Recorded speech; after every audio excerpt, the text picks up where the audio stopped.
Moving on to the next component of today's session, a lecture by Professor Stefan Higginson titled Current Way of Imagining the Colonial Rupture in Africa. Abdulwazak Gurnah and Zoe Wicomb. So the presentation is here. Thank you so much. And I know that this is an intense week for all of you and for me. So I will do my best to keep today's lecture to the hour. And then after that, we can have a short break and perhaps continue the discussion in a more sort of informal mode.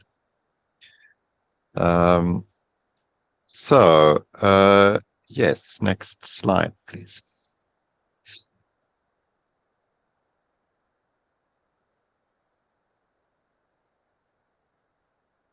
So this is what I intend to do now. I would just like to briefly pick up the thread of literary history that I presented yesterday, because I think it helps also in sort of situating the writers we will be discussing now. And then we'll be looking at some novels by Abdulwazak Gurnah and Zoe Wicomb. And then in closing, I will sort of reflect on fiction as history in Africa today. So the point here really, in sort of contrast to yesterday's lecture, is that we're looking at very contemporary writers.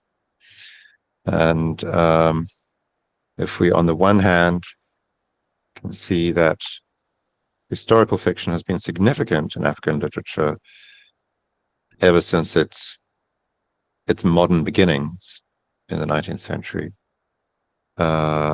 there's also something happening today with really a new wave of historical fiction. Okay, next slide, please.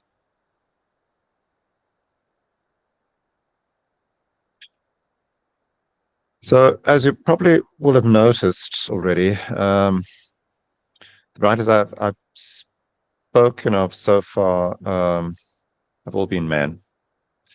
And it is the case that African print literature was heavily dominated by male writers until fairly recently. But as of 1980, basically, there have been a remarkable number of female writers. There certainly were some previously, such as Bessie Head. You see her book there in the slide. Miriam Tladi in South Africa. Grace Ogot in Kenya. But they were truly exceptions. From 1980 onwards, one could even argue, in fact, that female writers have virtually become dominant in African literature. And here I'm giving you some names, both of the early ones, Bessie Head and Flora Nwapa from Nigeria, and then those who count among the sort of post-1980 wave. The most famous name here, arguably, is Chimamanda Ngozi Adichie, who's something of a rock star. But I would certainly like to just draw your attention here also to those two covers in the middle, Nervous Conditions by Tsitsi Dangarembga and Butterfly Burning by Yvonne Vera, both of them Zimbabwean writers. So this is a significant development, and it has changed African literature. It has enriched African literature. Next slide, please. So if you want to read more about the sort of the gender dimension of African writing, these are a few examples. I include that most recent one, Dorothée Boulanger, Fiction as History, also because she's precisely discussing in the Angolan context how fiction can be read as history, but her angle is also very focused on gender issues.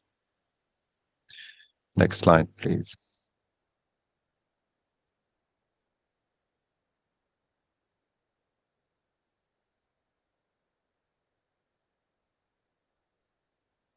There we go. Thanks.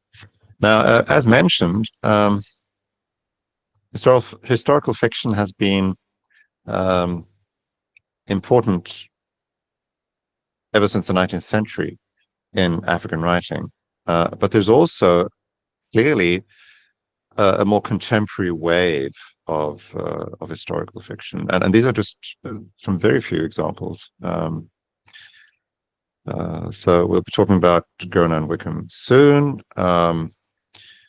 I'm just mentioning here Bettina Gappa, also a Zimbabwean writer, which is historical fiction centered on, shall we say, the followers, the African followers, laborers, companions of Livingstone in the 19th century. And Miyakoto is a Mozambican writer, prolific writer, and this is a very sort of ambitious trilogy that he wrote almost 10 years ago now, about the last Portuguese war of conquest in Mozambique in the late 19th century. So there's a lot happening in contemporary African writing that touches upon the colonial rupture. That's essentially what I want to draw your attention to here. Next slide, please.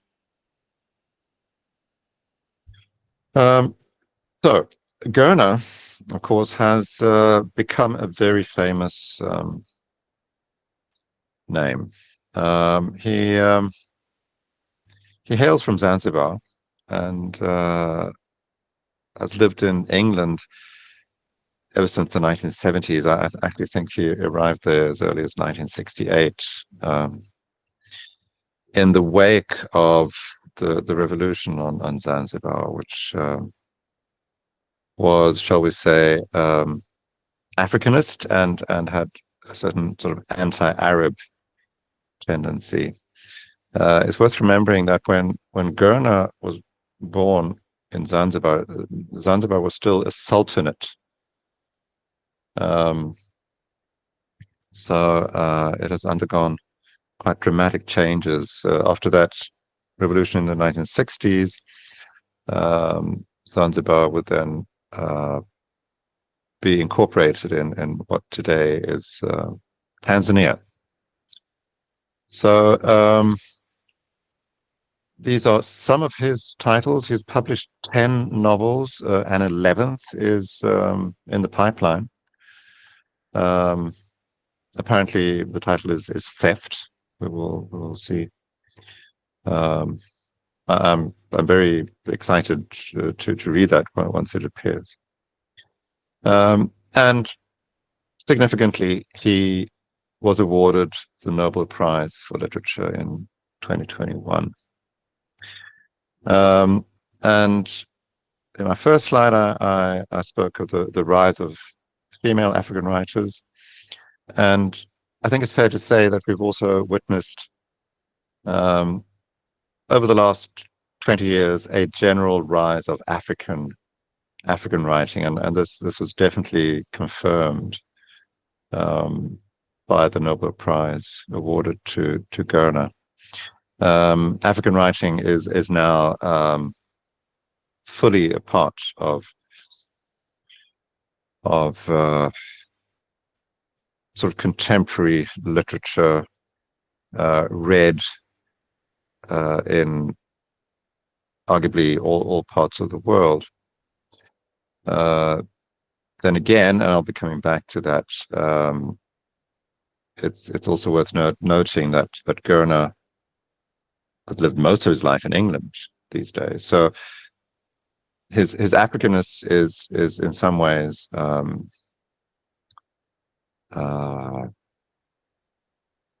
well, I wouldn't say attenuated, but it's complicated in the sense that he writes of a continent, a region he came from, but where he no longer resides. And in that sense, as a migrant writer, he is also, I would say, highly characteristic of literature in our day. Migrant writers have, for long now, really made their mark on world literature. Next slide, please. So, as I mentioned yesterday, with Gurnah, our attention turns to East Africa. And in colonial history, this had everything to do with the Berlin Conference, when the great powers of Europe literally carved up Africa among themselves. And Germany claimed that part of Africa, which today is known as Tanzania. And then, of course, Germany lost in the First World War, which did not mean that Germany, East Africa gained independence. It simply meant that colonial rule was sort of handed over to Britain. This is the way colonialism functioned in those days. It's very strange to contemplate today, but that's part of the historical record. And then it became independent in 1961, and first as Tanganyika and eventually as Tanzania. So this is just to give you some background to the region of which Gurnah writes. Next slide, please.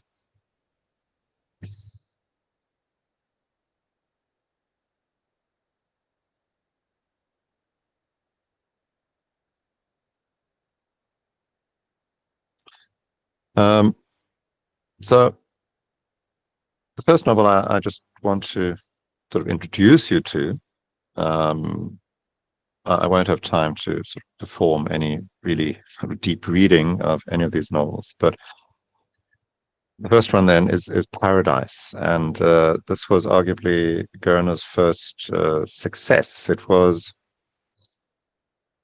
shortlisted for the Booker Prize. I can't remember if I don't think it actually won the Booker Prize, but it was shortlisted for the Booker Prize. And this is a novel set really at that extremely dramatic moment when an older order of power in this East African region was waning, an order of power where Muslim traders on the coast wielded huge influence. But this gave way to German colonial rule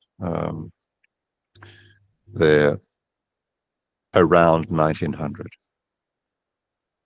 So the protagonists here are Yusuf, who becomes a rehani, or domestic slave, at the age of 12, because his parents have a considerable debt to the merchant Aziz, a debt that they can't repay, but they repay it in kind by letting their son become a domestic slave.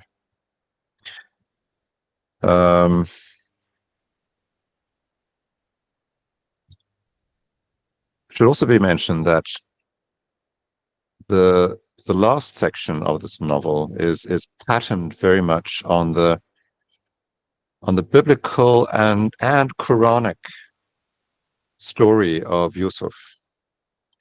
In the Old Testament, it's the story of Joseph and Potiphar and Potiphar's wife. So one can see how he sort of Gurnah retraces that story in this particular setting. I'll be coming back to that. Next slide, please.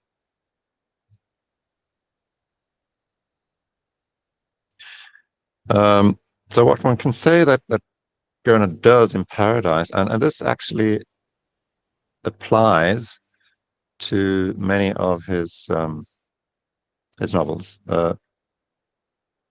Yes, the next slide after this one. There we go. Or one could say that he retrieves the memory of what can be called a Muslim cosmopolis, and this cosmopolis was really held together by Indian Ocean traders. So we'll be coming back to that particular issue. How one thinks about the Indian Ocean as a historical space tomorrow. But this is a significant aspect of Gurnah's Paradise and other novels. Next slide, please.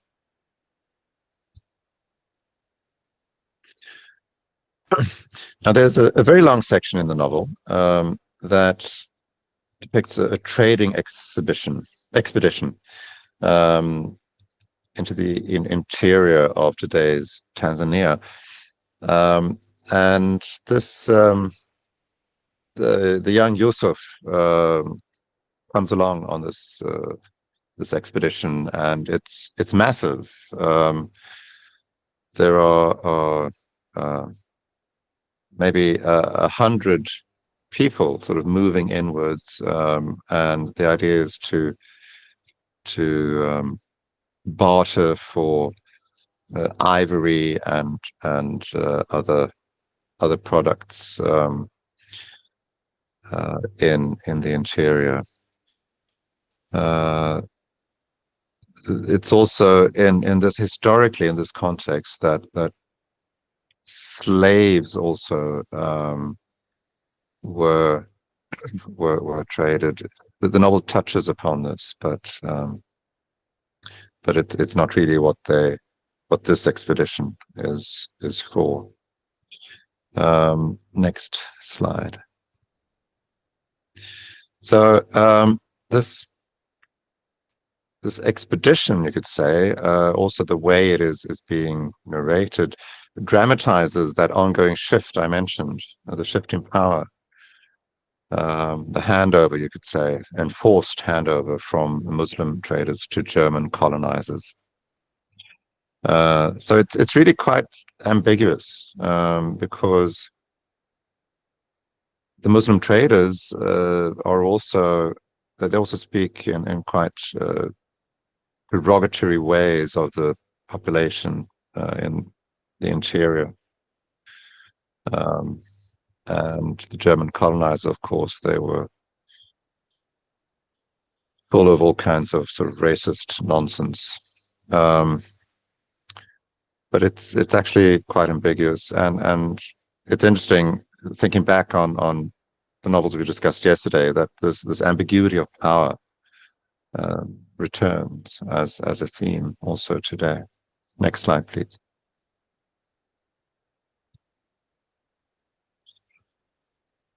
No, that was too quick. There we go. So this is early on in the novel, when Yusuf has been sort of handed over to Aziz, and we witness this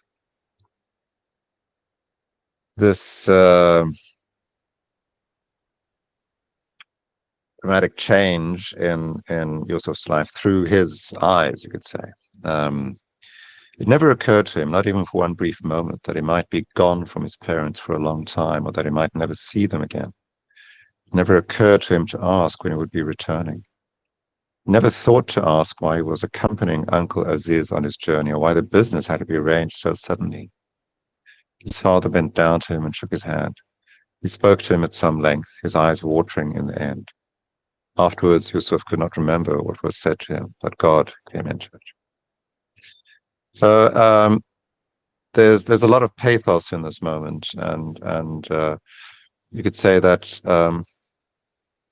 Yusuf is, shall we say, a naive focalizer, because the reader, of course, understands that this is something much more dramatic than Yusuf himself realizes.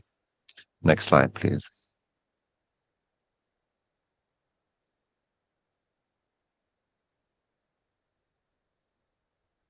Whoops, things are happening here. There we go. Now, as mentioned, this Muslim cosmopolis comes with a particular set of presuppositions, and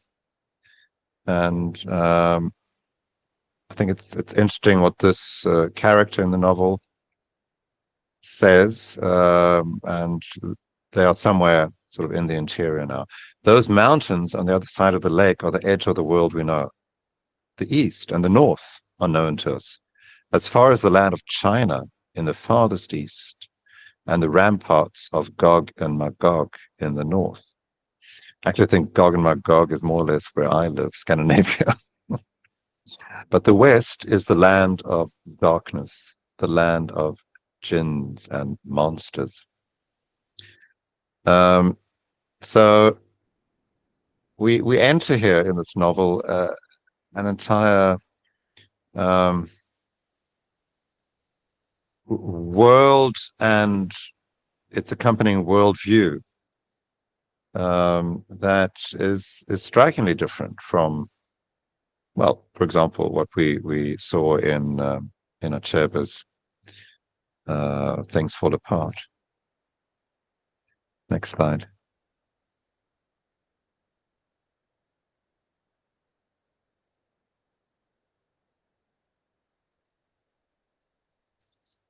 So once they return from the expedition, Yusuf lives in Aziz's compound, laboring in the store there. The compound has an enclosed garden, and he occasionally catches a glimpse of the wife of Aziz, who is sort of secluded behind walls. And this is where that sort of Quranic and biblical story comes in, because what happens is that Yusuf becomes falsely accused by her of sexual advances. And it all ends, the novel ends with Yusuf's decision to enlist in the German army at the start of the First World War. And this is actually an interesting point of comparison with Things Fall Apart, because I mentioned that you could read Things Fall Apart back to front, beginning with the end, and then sort of retracing the rest of the story. There's actually something similar going on here in Paradise. Gurnah himself has mentioned that he started by writing the final chapter of the novel, which is where Yusuf decides to join the German army. And from there, he gradually develops the narrative that we read. Next slide, please. I don't know what happened here with but anyway, my point is that simply to point out that Paradise is also a strongly intertextual novel, and that not least the story of the exhibition, but also other stories that are told within the story are based on historical sources. Several of them published in Swahili, which is the language of Zanzibar and that stretch of Eastern Africa, of the Eastern African coast. So this is something one can look into at some point if one wants to.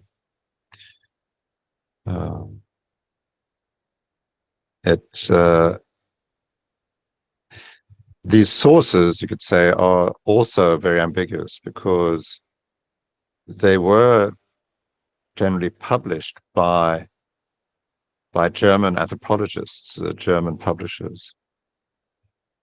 So they are also, should we say, filtered through a certain colonial lens.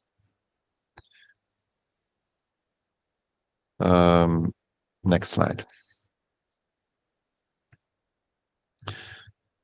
So I'm moving quickly to Afterlives, which interestingly is also set around the same time, although it does stretch further almost into the present, right towards the end. And Gurnah mentions in an interview that my interest was not to write about the war or the ugliness of colonialism. Instead, I want to make sure the context in which war and colonialism happened is understood, and that the people in that context were people with entire existences. I think this expresses very well what so many African writers have attempted to do when they engage historical themes. These were people with entire existences, and this once again is a significant rejoinder to that terrible colonial tradition of somehow excluding Africa from the realm of history and civilized society. So even today, we see this need to retrieve the humanity, basically, of people. So I can say if Paradise ends when the First World War begins, Afterlives more or less starts with the war. Next slide, please.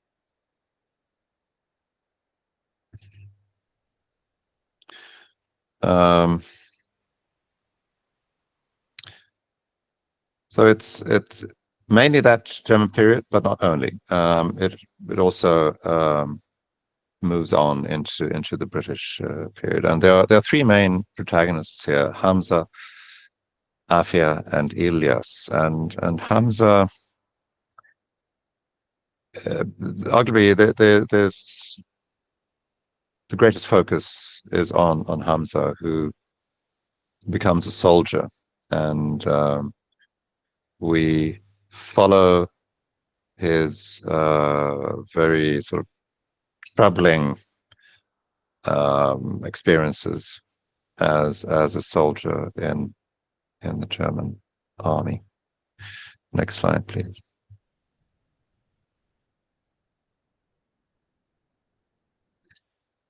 Here too, what I'm calling the Muslim cosmopolis is invoked. And this is just a quotation that I thought could be interesting. Mogadishu, Aden, Muscat, Bombay, Calcutta, and all those other places of legend. So we get a sense here of an Eastern African imaginary in which, well, among other things, your part of the world, India, is very present. Again, because of those trade networks. Next slide.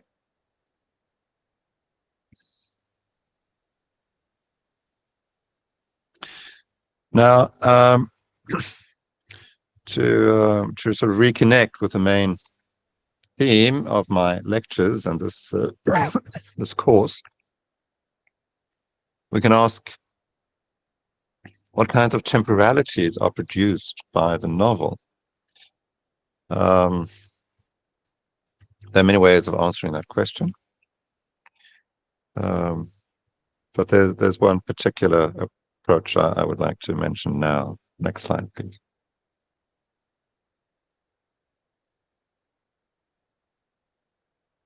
I can say that big history in that sort of conventional sense that we commonly use. The First World War is big history. The Second World War is big history, and so on.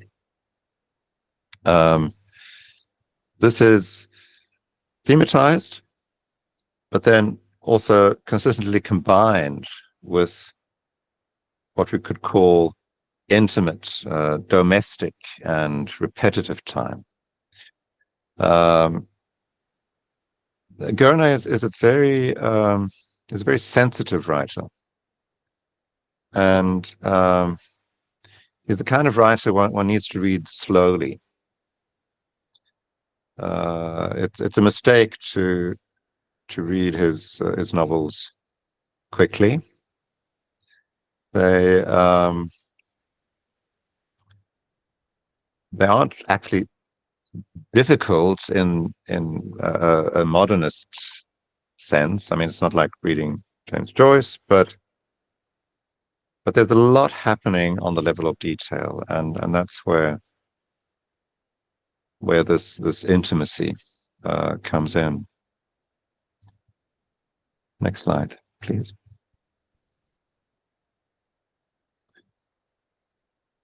So this is an example of how sort of big history comes into the picture.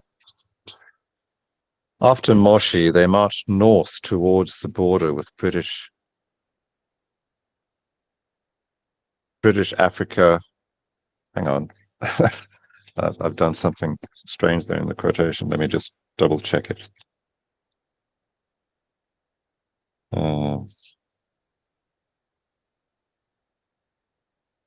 Right, it should just be towards the border with British East Africa. There's one Africa too much, sorry. That was how that part of the world was at the time. Every bit of it belonged to Europeans, at least on a map. British East Africa, Deutsch Ostafrika, Africa Oriental Portuguesa, Congo Belge. So basically, this excerpt illustrates the full discursive brutality of colonialism. These European names, which you could say belong to big history, are simply imposed on the African continent and make the actual lives of Africa invisible. Right, next slide, please.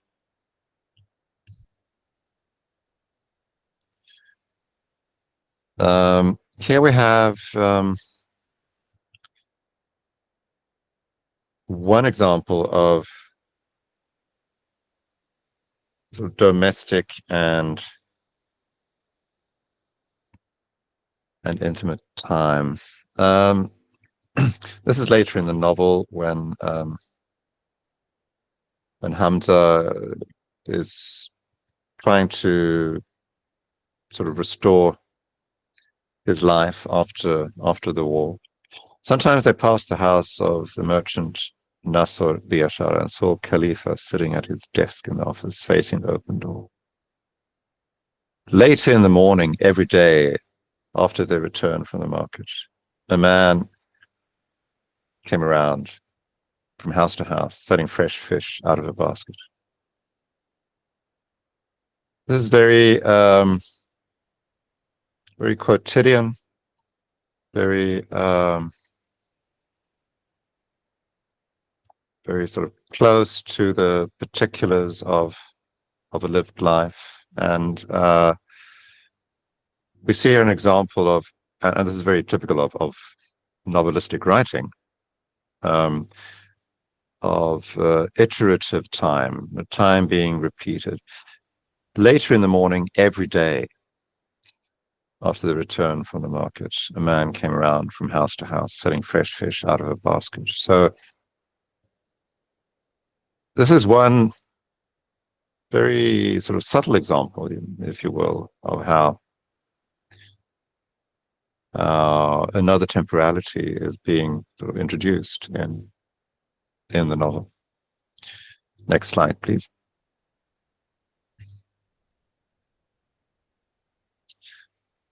And this is when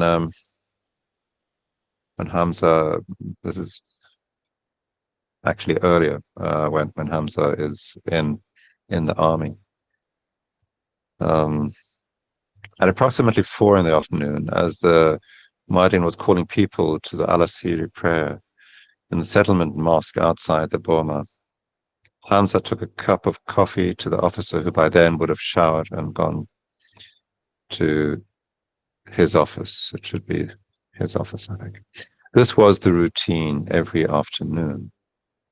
Again, iterative time, but also an interesting blending of the religious rhythm of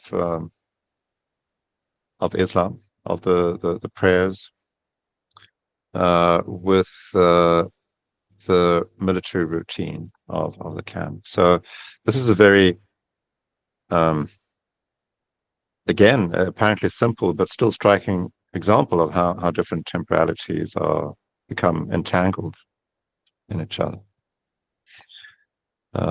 Next slide, please. And then we have yet another very interesting aspect of this novel, and this is, I would actually argue that this has temporal implication. But what I want to draw your attention to is the way in which multiple languages are used in this novel. And I show this on the next slide.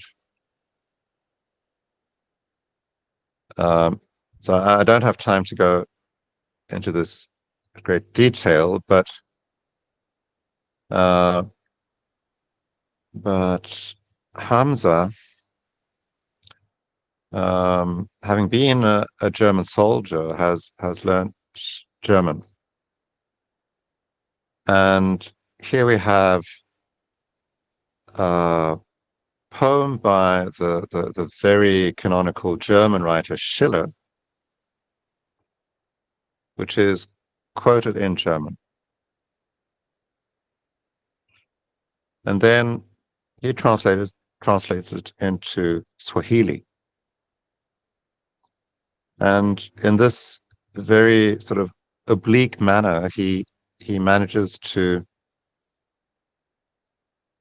convey a message of his love to Afia, because he is obviously in this cultural context not able to be so forthright as to simply declare his love.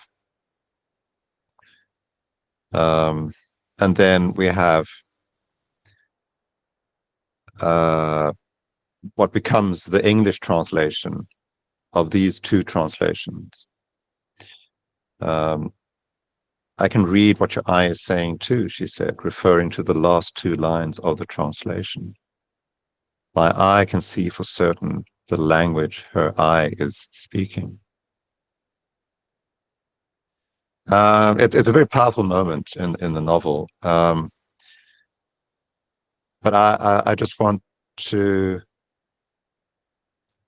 want you to reflect on how the use of different languages also introduces different temporalities in narrative, because Swahili, of course, comes from a completely different history than German in this instance. And English, the dominant language of the novel, is of course itself completely overdetermined by its sort of multiple imperial and post-colonial histories. So there's a lot going on at the level of language here, and that's worth. It would be worth a lecture of its own, actually. Next slide, please. Moving on then to Zoe Wicomb, and it's actually quite interesting to pair these two writers, Gurnah and Wicomb, because they're both born the same year, and both have lived for decades by now in Britain. Gurnah in England and Wicomb in Scotland. Wicomb, you could say, is very much a part of the rise of female African writers, and has a very particular background in the Western Cape in South Africa. She lived for a long time in Cape Town, and under apartheid, which didn't really end until 1994, she was sort of categorized as a colored. This is a very specific, problematic term in the South African context, but it was one of those population categories that the apartheid government made use of. The main population categories were white, colored, Asian, which meant mainly Indian, and African. African changed names occasionally. There was a period when it was Bantu, but they were sort of on the lowest rung in the hierarchy, the racist hierarchy of apartheid South Africa, Whites obviously were at the top. Coloreds, you could say, were in between. They had certain rights that Africans did not have, but they were also restricted in ways that whites were not. They had certain rights that Africans did not have, and they were restricted in ways that whites were not. So anyway, these are some of the books. You Can't Get Lost in Cape Town was a remarkable first book. It's a collection of short stories, interconnected short stories. David's Story was her first novel, Playing in the Light, perhaps her best-known novel. October, also a fairly recent novel. And then we come to Still Life. So next slide, please.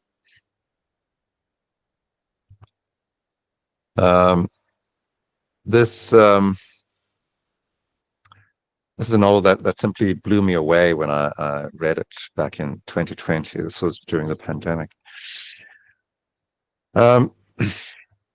So I'll be talking more about the Black Atlantic and what that can mean tomorrow. But should just mention that this novel has as its more or less absent centerpiece a poet and abolitionist called Thomas Pringle, who lived for a number of years in the Cape Colony. He arrived there in 1820, one of the 1820 settlers, and stayed there, well, for much of that decade before he had to return. So he's conventionally known as the first South African poet. One should say then the first white South African poet in the English language.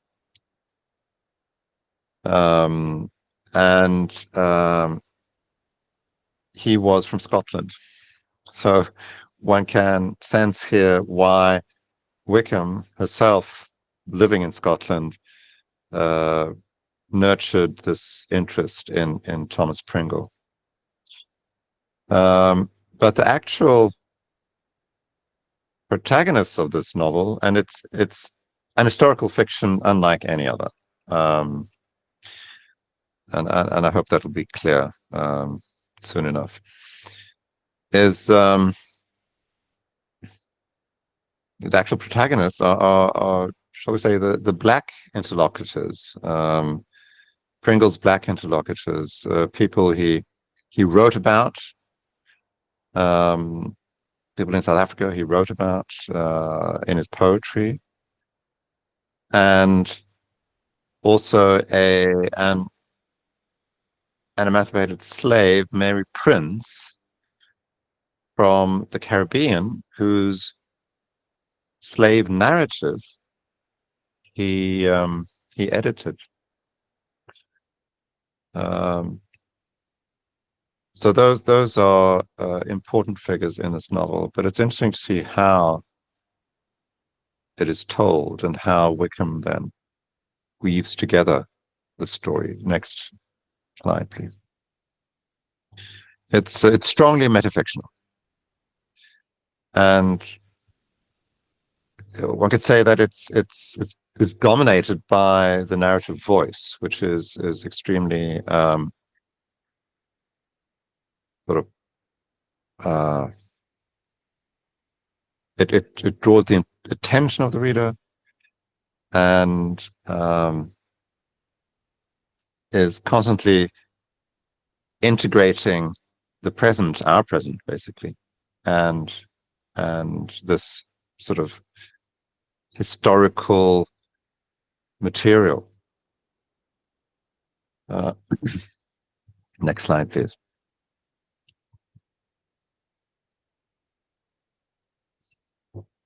So it foregrounds, could say, the act of narration, so as to sort of defamiliarize both the past and the present. Next slide, please. And yes, as mentioned, it incorporates these figures from Pringle's own poetry and the slave narrative of Mary Prince. Next slide. Now, this is an example of how the narrative voice functions. With his fingertips on my shoulders, I believe that we now have a contact of sorts. Should that be contract? Sorry about these typos. I really need to proofread. Contract. A contract of sorts.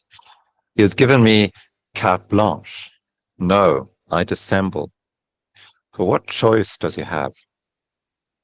There will inevitably be a struggle over past events and the long evening shadows that they cast over our story, his and mine. Again, I dissemble. My version will prevail, and there's the rub. So, who's the I and who's the he? The he is Thomas Pringle, and the I is the narrator,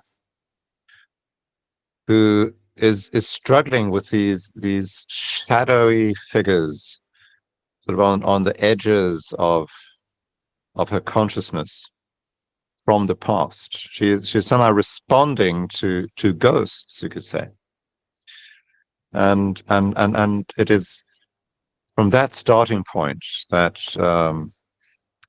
this basically plotless novel develops.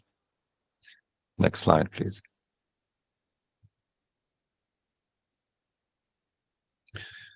And here's another example of how sort of the past and the present then becomes fused, because Hinza here is a young Swana boy, an orphan, whom Thomas Pringle and his wife adopted. So remember, this is the early 19th century. But Hinza becomes a character in this novel. And Wicomb manages somehow to fuse past and present precisely in the act of narration. And here we have Hinza sort of in present day South Africa. Hinza does not have much of a sense of direction. Thus, he was pleased to discover in advance of the trip that Cape Town is a city in which you can't get lost. She's, of course, slyly referring to her own book there. Nicholas gave him a book, a guide to Cape Town, he said, summarizing it as a city with a Table Mountain, a Devil's Peak, and a Lion's Head, all visible from every which way so that you cannot fail to find your bearings. Here we have another peculiarity. The Nicholas, who is also a character in this novel, is none other than Nicholas Green, who is a fictional character in one of Virginia Woolf's novels, Orlando, and also a time traveler in that novel, which is about a time traveler. So it's quite fascinating how in a much more thorough and dramatic way than in the other novels we've discussed, past and present become completely sort of enmeshed through Wicomb's writing. Next slide, please.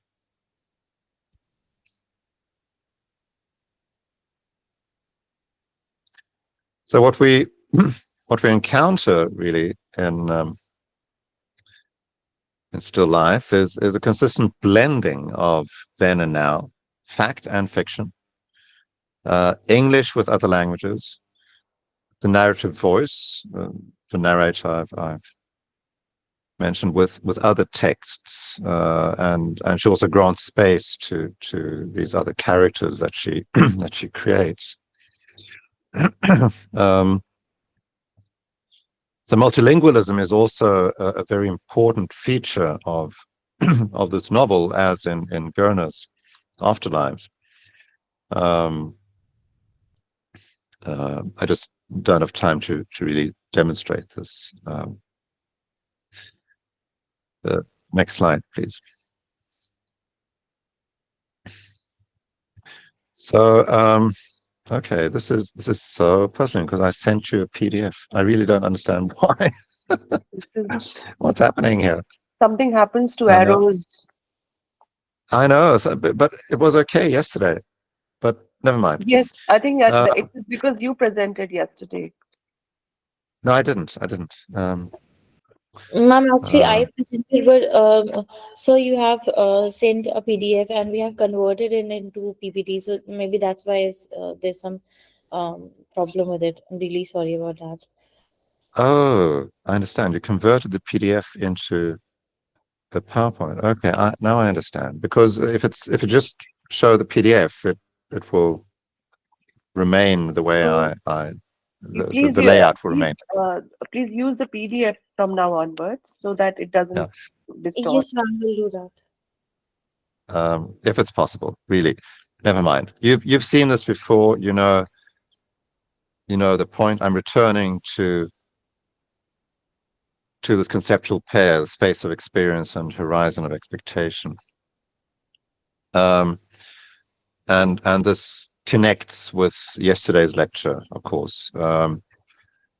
So this is fictionalist history in Africa today. And I think we see a gradual, gradually increasing complexity, really, in the temporalities of these novels. Because what you have here with Gurnah is that he draws on an African, Muslim, and colonial past. So there's no sort of simple moving backwards. In Things Fall Apart, it was very clearly Umufuia as, if you wish, an allegorical space of the African past. And his writing within a post-colonial present, and I would say that the future here is very undecided. If when Achebe was writing in the 1950s, one can look towards a post-colonial future with an independent Nigeria. Today, it's I would say that it's much less obvious what the horizon of expectation really is, and it's not easy to discern a clear horizon of expectation in Gurnah's novels. Next slide, please. So with Wicomb, it's something similar. Here it's more particularly the historical experience of apartheid and colored identity, but of course, in still life, it is certainly the colonial past of South Africa in the 19th century that she's engaging. She too is living in a post-colonial present. And then I'm suggesting here translocal future. I mean, this is a word that has been used to describe Wickham's work. That she's translocal, and it's particularly Scotland and Cape Town that are the two geographical points that she always returns to. And arguably that is what she is sort of working towards, a future in which belonging can be understood translocally. And this could apply to Gurnah as well. It's worth reflecting on. Okay, next slide. I'm almost through with this lecture. Here I'm doing something similar to what I did yesterday, trying to show through a diagram how the novels might or might not connect with the space of experience from which the writers are working. So you have a paradise and afterlives. They sort of intersect, and afterlives even intersects with a present. But in what I'm calling here the actual world, Gurnah is shaped very much by migratory displacements, transnational connections, and post-independence disillusionment. This should not be ignored. So it's in many ways a much more complicated space of experience. That's the point I'm trying to convey here, compared to earlier writers. Next slide, please. And then we have Wicomb's Still Life, which, as I said, then and now is so consistently blended in this novel. So it really overlaps in that sense. But here too, Wicomb's space of experience is also shaped by displacement, transnational connections, and what I'm calling a post-apartheid ambivalence, and I'll be talking more about that in tomorrow's second lecture. Next slide, and I think that'll be the last one. So these are points that I've tried to convey today. There's this current rise of both female authors and historical fiction in African literature, increasingly entangled temporalities and non-linear time. The non-linearity is something we can talk about perhaps now during the tutorial. Multilingualism and translation as a manifestation of multiple temporalities. A very pronounced intertextuality, especially in Wicomb's work. And also, it's becoming increasingly difficult to describe any particular emplotment. Neither Gurnah nor Wicomb actually write plots. And there's a mixture of comedic and tragic elements, not least in Wicomb's work. So that's where I will conclude today's lecture, and I think at this point we could take a 5-minute break, perhaps, and then return for the tutorial. Maybe if there are some, 5 minutes break would be fine. People can write their questions meanwhile in the chat box. Precisely. Yeah. All right. So we break for 5 minutes. Let's do it that way. So see you in 5 minutes' time. Okay, okay, participants, we are taking a break for 5 minutes. Meanwhile, you can write your queries or questions in the chat box.